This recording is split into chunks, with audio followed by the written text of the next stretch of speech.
This is a recording, response to Metaphysics Incarnate's last video about truth and data compression. I really appreciate the way that it's broken down and to understand how you could describe Jordan Peterson's take on reality in a way that's very similar to data compression. And I can definitely see the overlap in the sense that computers use it to store information, basically. And to basically, the goal when that happens is to make it easier to transmit that information to another place. That's the reason it's important for computers, whereas with humans, you could say that the reason it's useful is because we need simple ways to understand complex problems really fast. And so basically what I believe your compression analogy is all about is basically trying to give credit to the fact that our biology and our history of being humans and whatever else that means, including neurology and other things I probably have no clue that would be included in that, really have built this necessity for being able to tell stories. And in that sense, stories are a compressed version of some type of axiom, or maybe a meme, or an ethic. Many different reasons to compress a belief or something that's very long-winded, for lack of a better word, down to something that's a bit more familiar, like your boy meets girl example. I think that is helpful. And I really think that it's important to think about Jordan Peterson's maps of meaning and his work as partly, I think it is partly sort of like compression, but I think it's probably got other qualities that we haven't quite hit on the head. And so I wanted to bring up some other parts that are required to understanding the full picture, while also maybe further defining some of the parts that we basically touched on but had not gotten too deep into. So the first one is the many subjective varieties of the compression. And like you were saying towards the end, love is something you spend a lot of attention to, or you give a lot of your attention to. And so basically what I think your implication of that is that it shapes, for lack of a better word, the algorithm that builds the compression component that allows you to store your version of reality in its retrievable form that allows you to act day to day. So basically, so that while you're living through what your video was saying had an infinite supply of information or infinite different ways of seeing the world, really, like you think about your senses, your the quantum level, the fact that there's stars out there, but there's also plants right next to you. There's dust flying around in your face all the time you don't see. All of that is infinite. So basically, when you compress, you have your ever evolving reality. I would call it a reality. You might call it a lens or whatever. Of that is your algorithm that is adapting all the time to be a bit more effective. So one of the things that will happen is that it's not just the compression of one person's reality, but really, and one example of this is when you use a word like, for instance, you had the trouble using a word that meant things in different contexts, right? So that's a good example of how the subjective variety of compression will change based on the other person's compression, quote unquote, algorithm.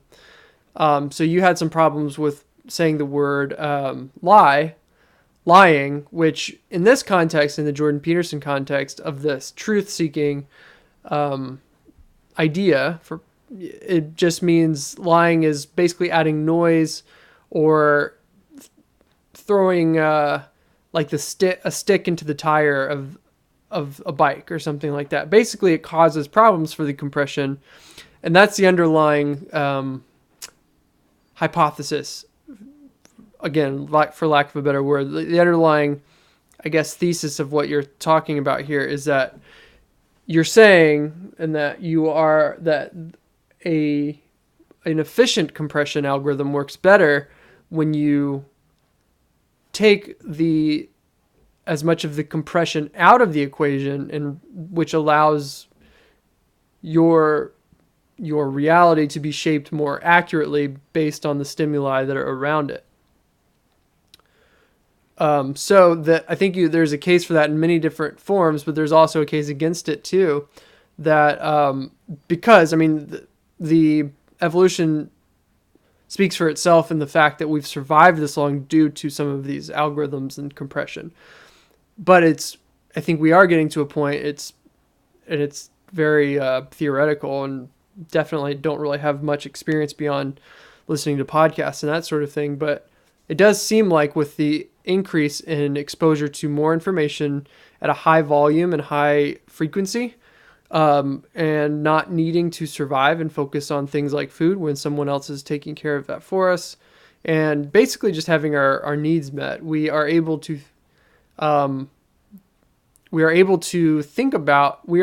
actually realize that our reality could be more efficient or more effective. So people take drugs, and people will try to do meditations and become spiritual, all in that sense to remove that reality a little bit better, so that you can readjust and become and approach your reality much more effectively and efficiently.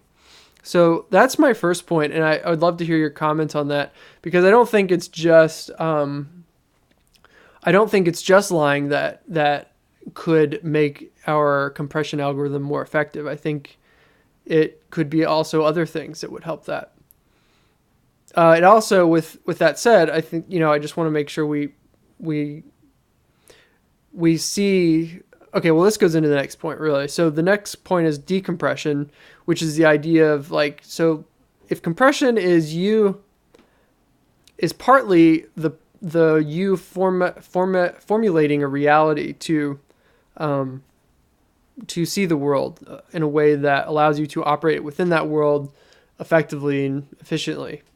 So when we talk to each other, we both have two different compression algorithms, two different lenses, realities, frameworks, those sort of things that allow us to operate in the world.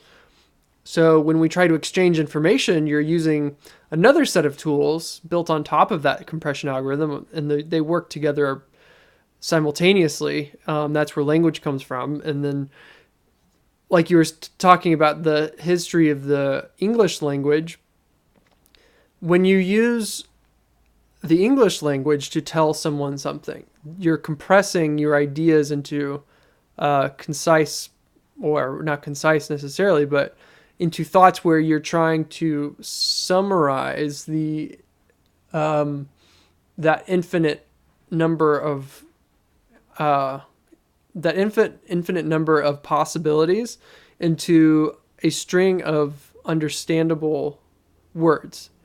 And so when someone else receives those words, the likelihood of them being the exact same as you saying them are slim to none, because even if literally you know what the words mean, like if you look up the word on Merriam-Webster, for example, and you know the interpretation still has an effect requires your previous historical knowledge of the universe and your existence and other chain reaction events within your own biology, neurology, etc., spirituality even, to put into context that word. So it's going from, just to kind of use some of your terms from the computer algorithm standpoint, it's going from a completely lossless or infinite amount of data down to a more compressed version. And then it's going down to an even more compressed version. And then it's being decompressed by a different compression algorithm altogether, which you have no idea of knowing how it works. Now, maybe there are some rules of thumb, for another lack of a better word, but just a way for us to bridge the gap between those compression algorithms. And some examples of those might be the way that we have some inherent belief about each other. And maybe it's religion, maybe it's a cultural thing, maybe it's just any type of shared history where you have operated together, you've formed a kinship, you've been told the same stories, you have used the same language. All of those help to better inform the algorithm as it can work together as sort of a hive, I would say. So that's one of the things I wanted to bring up, because that is just as complex and also would sort of mitigate, not completely negate, but would sort of negate the idea of lying as being one of the only components that could lead to the algorithm not being efficient. Now, it is probably arguably one of the things that would lead to that, but it's not the only part. And it could even be because of the bridge needing to be a clearer bridge of how you walk across it to the other person, or how you speak to the other person, how you translate what your reality is to that person.